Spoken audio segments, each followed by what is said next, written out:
আসসালামু আলাইকুম viewers, Nusaiba and mummy চ্যানেলে আপনাদেরকে স্বাগতম। শীতের সকালে যদি মাটির চুলার পাশে বসে ধোয়া ওঠা গরম ভাপা পিঠা না খাওয়া হয় তাহলে শীতকালটাই অপূর্ণ মনে হয়।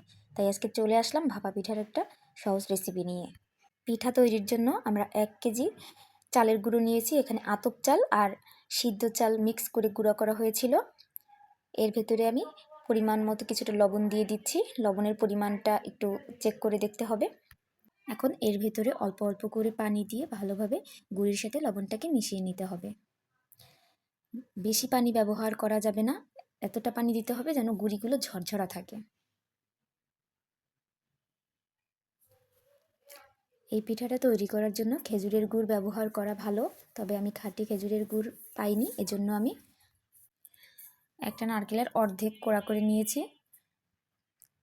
এখন আমি একটা লবণের পিরিচ নিয়েছি, এটা দিয়ে আমি তৈরি করব। প্রথমে কিছু গুঁড়ি দিয়ে নিলাম। এখন এর উপর দিয়ে নারকেল এভাবে সাজিয়ে দিচ্ছি। এর উপর দিয়ে দিব গুড়।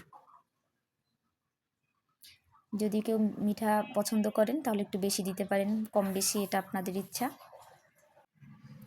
এখন এর উপর দিয়ে আবার গুঁড়ি দিয়ে মিঠা আর নারকেল ঢেকে দিচ্ছি। হালকা হালকা আলতো হাতে চাপতে হবে, খুব বেশি চাপ দিলে কিন্তু পিঠাটা তোলা যাবে না। এভাবে করে আমি একসাথে অনেকগুলো পিঠা বানিয়ে নিচ্ছি। এরকম সুতি পাতলা কাপড় কেউ ব্যবহার করতে পারেন, কেউ চাইলে আবার নেট কাপড়ও ব্যবহার করতে পারেন। হাতের উপর কাপড়টা রেখে পিঠার বাটিটা হাতের উপর দিয়ে হালকা একটা টাক দিলেই পিঠাটা উঠে যাবে। এখন আমি পিঠাগুলো দিয়ে দিচ্ছি। এরকম বড় একটা পাতিলে আমাদের পুরনো একটা রাইস কুকারের জালি ছিল, সেই জালিটা আমি দিয়ে দিলাম।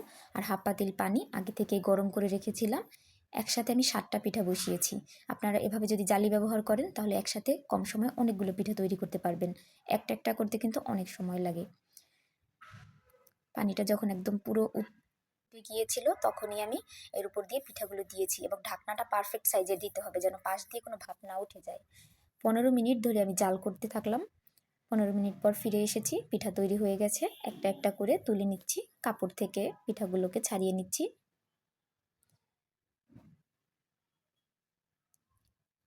আমি কিছু লাল কাপড় ব্যবহার করেছিলাম, যদিও কাপড়গুলো ধুয়ে ব্যবহার করেছিলাম, তারপরও এর ভেতর থেকে কিছুটা রং পিঠায় লেগে গিয়েছিল।